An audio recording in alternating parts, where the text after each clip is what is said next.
Hi everyone, I am here for my first live at 5 and I hope there are people out there. It's a new setup for me, so I can't see comments or anything like that, but I'll try and keep an eye out. I thought it'd be good for me to come on and introduce myself because it's not quite the same when you type things. So I've been a writer my entire life. I've been really since I was about 3 years old. I used to sit and write stories on the top step at my house and at my grandparents' house. And then I became a poet when I was a teenager. I resorted to poetry like most of us do. And I was Young Poet of the Year thanks to a couple of really amazing English teachers who supported me. And then I went to university to study English when I was nearly 22 and I became a Renaissance scholar. So I just taught a lot of Shakespeare and studied, got a feminist PhD ultimately and became an academic. Used to teach English literature and writing at university. Then I taught private writing classes. And then eventually, I got into fiction, which I never thought would happen after going to Las Vegas and started people watching and started writing short stories. And luckily, my first one got a national prize. So then I was like, whoops. And then the addiction started and I ended up writing a novel. It took me ages to get published because it's American and loads of different stuff happened to me in my life. So I know what it's like, the long road to publication, but I did get there and the book got longlisted for the Guardian First Book Award and is kind of up for a TV show as well, so fingers crossed. But it just shows that hard work pays off. So I've been doing editing and teaching and doing assessments of manuscripts and coaching writers for a really long time now. So I kind of know the sort of things that people get sort of caught up on and need help with. That's why I thought today I'd talk about novel plotting, because that's just something I see all over and over again, because I've probably worked with probably over 1,000 writers, excuse me, I've got sinusitis, at this point. And this is something I think a lot of people who write fiction really could do with talking about, because it's very easy to get an idea, but I think it's very hard sometimes to consider how that fits into a narrative arc.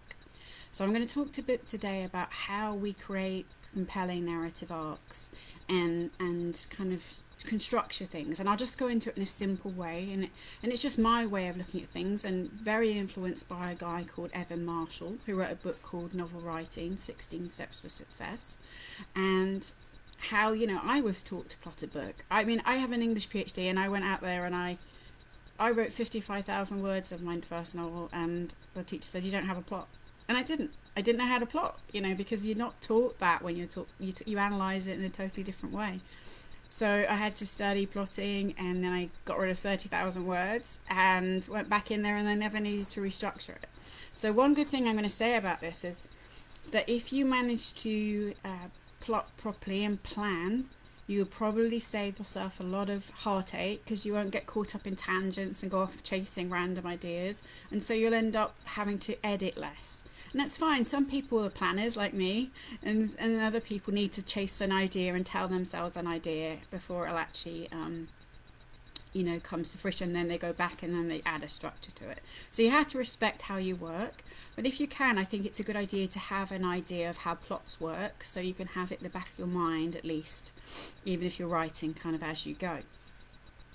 So basically, plots always need an inciting incident, or a trigger event they're called, right at the beginning.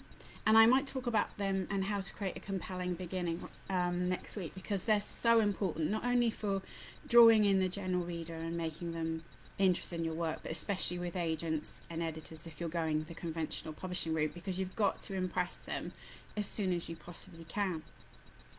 So you need to get to the inciting incident or trigger event as soon as you possibly can. Hi, Jack!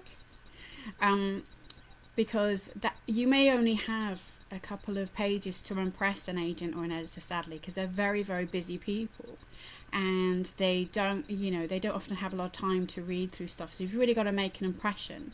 And I think there's a tendency to try and think, well, they need to know all these backstory about, which toothpaste they like and blah, blah, blah before they... before you actually get to this trigger event. But I think sometimes it's good to just plunge in there as fast as you can, and then you can always go back and add in the valuable information. But yeah, it is sometimes good. It's good to add something that makes us care about the characters before they hit by this event. Now, this event at the beginning of a novel is something which should turn the protagonist's life on their head.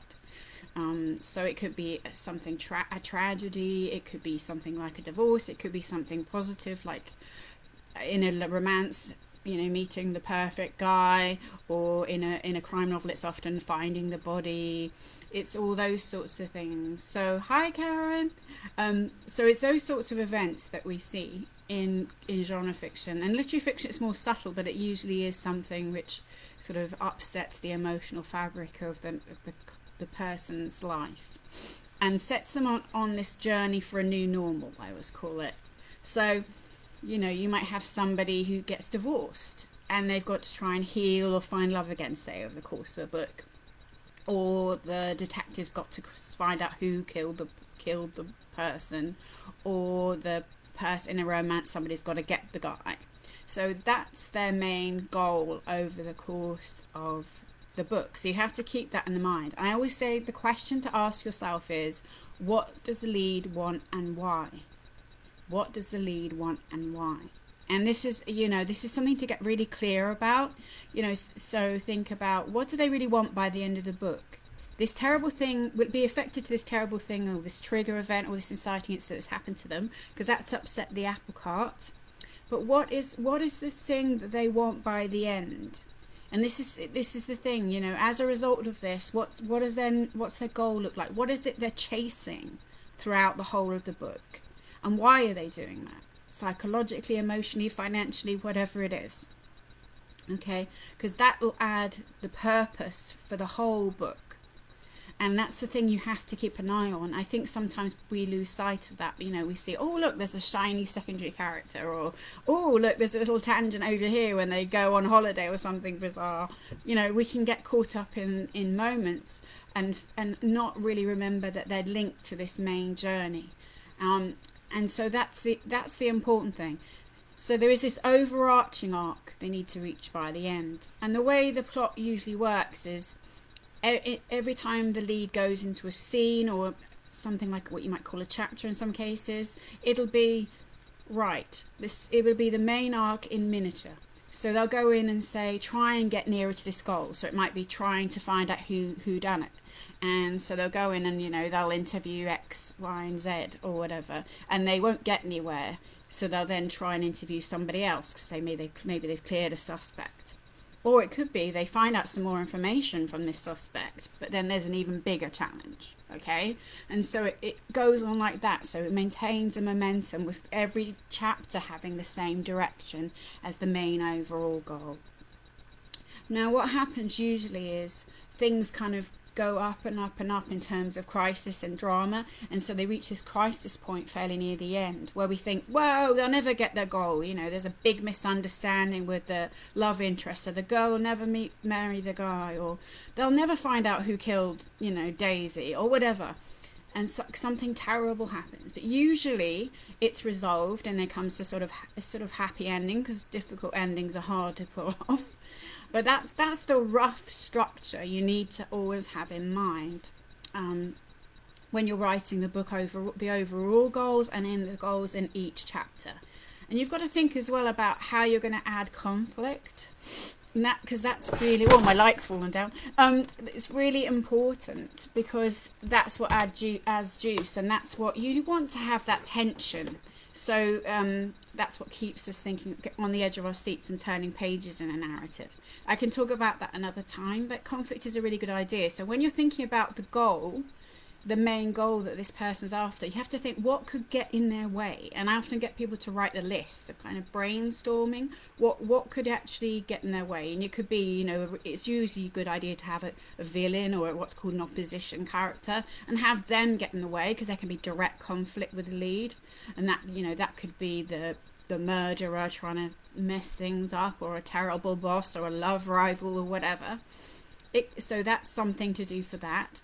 And then you could also have other things, weather, environment, economic circumstances, or that sort of systemic stuff, and also internal things, internal fears, internal worries, and paranoias that could also get in someone's way. So get into that, situation of how it can make it difficult for your lead. I always say, put them up a tree and then cut it down. And it feels very hard because we usually often love our leads, but that's the best way to create a really dramatic plot. Low key doesn't work, I'm not saying ham it up, but at the end of the day, often I've seen agents say the book's too quiet about a lot of things. So what you don't want is to be called too quiet. You want to focus on drama and conflict if you can, and really put your lead in the center of that, in the eye of the storm, and make them face their worst fears. So that's how you kind of create the drama as you go along. I can talk about conflict another day in particular, but that's how you kind of keep a narrative going on so it doesn't get the saggy middles that, we talk about often, where so that's structure, and you have to think about that in each of the chapters as well. What are they going after, and who or what's getting in their way. And usually at the end of a scene they'll probably have an emotional reaction to that. Oh damn it, I couldn't believe I had a row with X or whatever, and then they'll rationalize how to make the next step in the next chapter. So think about that as well, about how you can structure things, and how we it's sort of a good way of showing how we lead on to the next thing in a book, but also it's how humans react. We think emotionally first, and then we often go into the logic. So that's a good thing to hold in mind as well. Excuse me. So those are the sort of fundamentals to remember and to hold on to. I don't know if anyone out there's got any questions about plots that they've found difficult. Let's have a look. I'll put my glasses on so I can read any questions. Anybody, or let you type.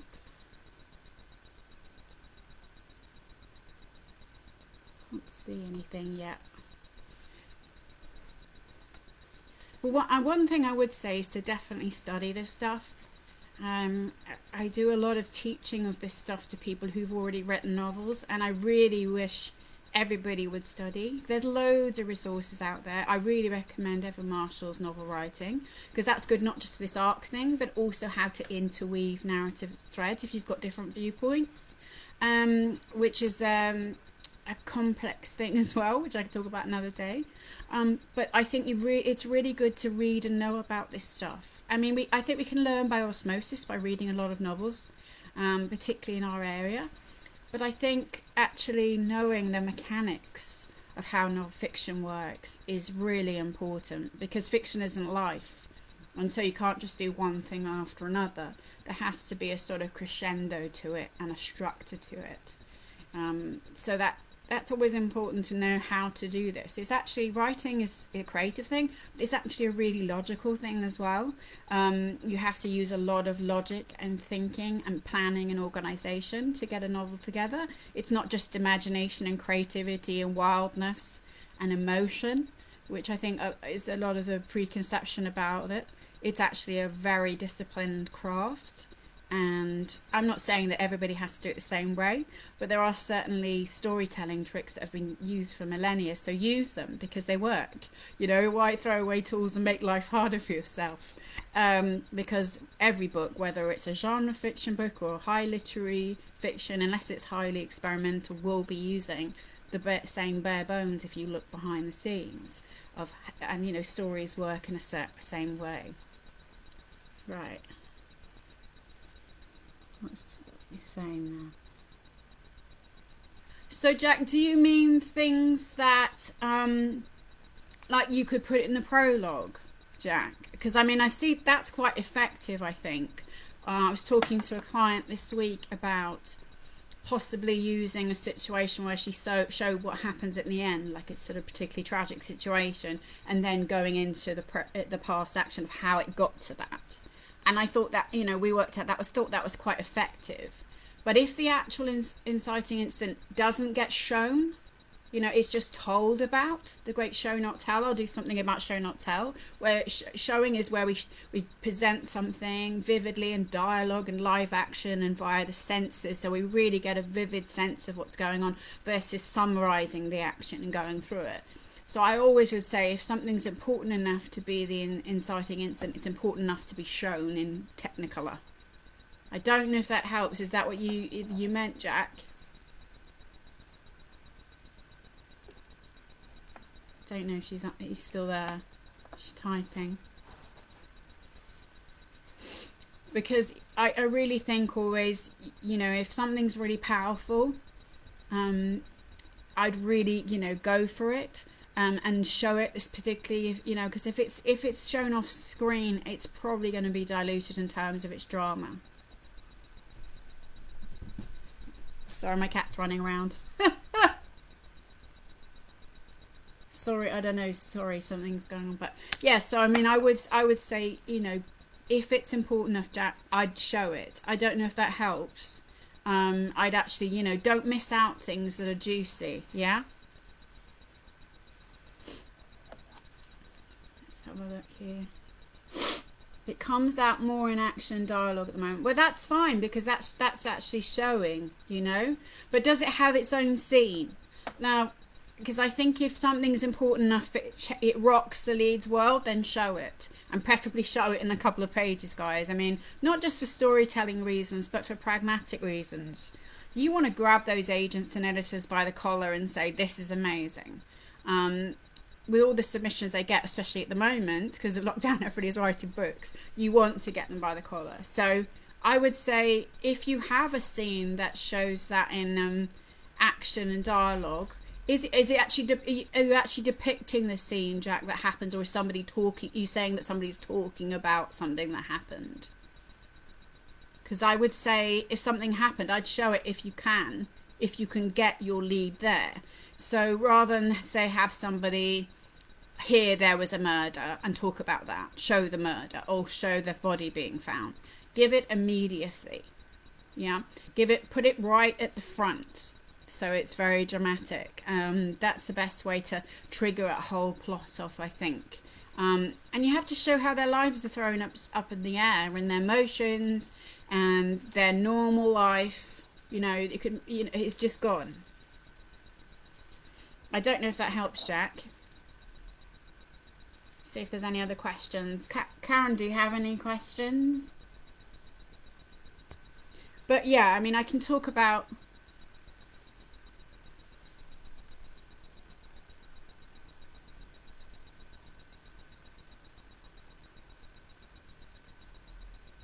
Okay, so the character doesn't remember what happened. I mean, if the course of the book is about, say, a traumatic event that happens, and then over the course of the book, the plot is trying to remember what happened, then that's fine, because that's the actual goal for the narrative, yeah? But I think adding some kind of mystery as to hints as to what happened might be useful to add some juiciness, so we don't think they just didn't forget, you know, they forgot something that was minor or unimportant. I think that would be my only concern in that respect. But yeah, I think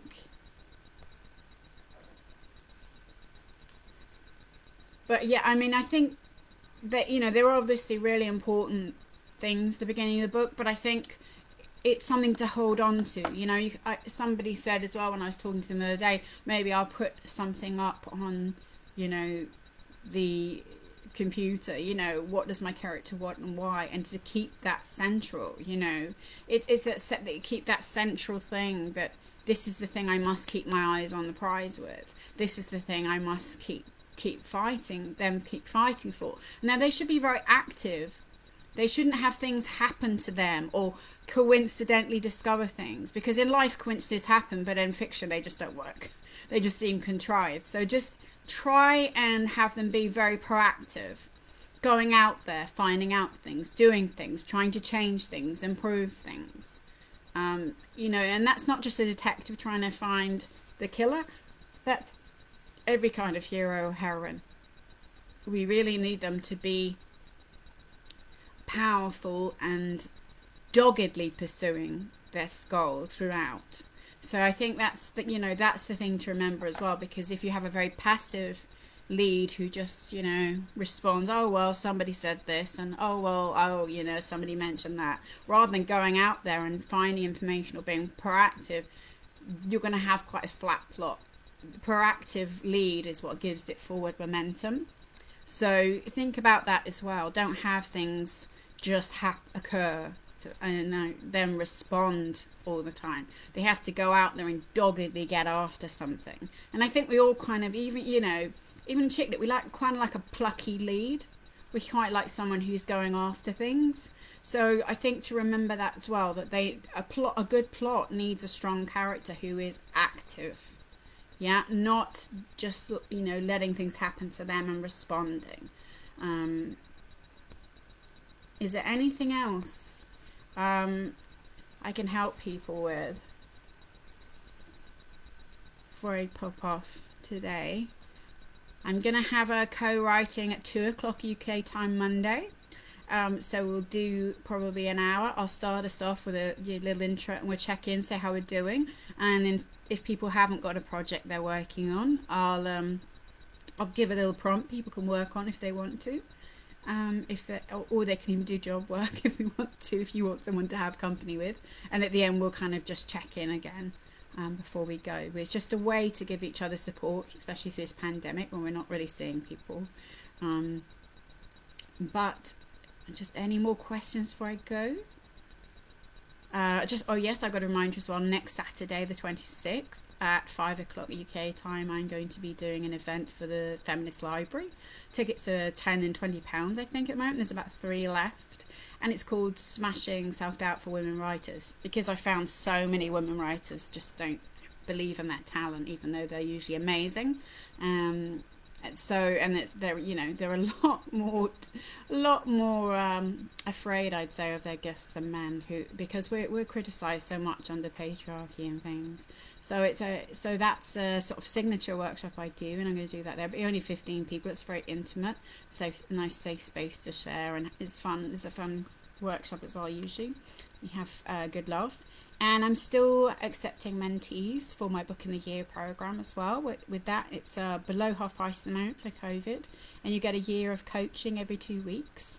And I comment on up to 10,000 words a month of writing. So it's brilliant if you're starting a new book or your first book. So I can help you with all this craft stuff, or if you're rewriting and redrafting and want someone to go through it with you. So that's what's going on for me at the moment. If you want anything, just ask if you've got any interest about either of those things. Karen, do you have any questions before I go, or Jack? Yeah, I mean, if there's something that's come up today about plot or trigger events, inciting incidents, please just drop questions below and I'm happy to answer them. I can either do them on the site, or I can do it next Friday when I come on and talk, and just see how things go. But I'll put a thing below for Evan Marshall's book, Novel Writing, 16 Steps to Success, because I think his plotting is really, really good. He's a bit prescriptive, but you don't have to, follow things absolutely. Just, still use your own initiative, and see what you think. But he's a very good way of, just setting things out with a very clear architecture, which I think is so useful, because we can get very tangled up. And I think the more ideas we get, the more kind of knotted we can get in our plot sometimes. So it is useful to have some of these skills kind of, under your hat, like how plots work, rather than just starting, because then you can get yourself in knots, as I know myself. Right. Okay, I don't think there's many people out there today, because they're probably not used to me being online, but it's been nice to just pop on and say hi to you and see how everything's going. I'll be on again on Monday, and we'll do the co-writing at 2 o'clock. Okay, no more questions from Jack. Yeah. So we'll do the co-writing at 2, and hopefully we'll get a few people to work alongside us, because the more the merrier. I was thinking about having a party in here for International Women's Day. I'm notorious my online parties where I spin music and share books and do quizzes and things and have prizes. So I might think about that. So we have a little celebration here. But anyway, I will see you on Monday at 2 o'clock, and hopefully we'll get some good work done, some writing done, and have a good weekend and a restful time. And I hope you get some writing done, or just put your feet up and have a lovely time. Okay, take care. Bye.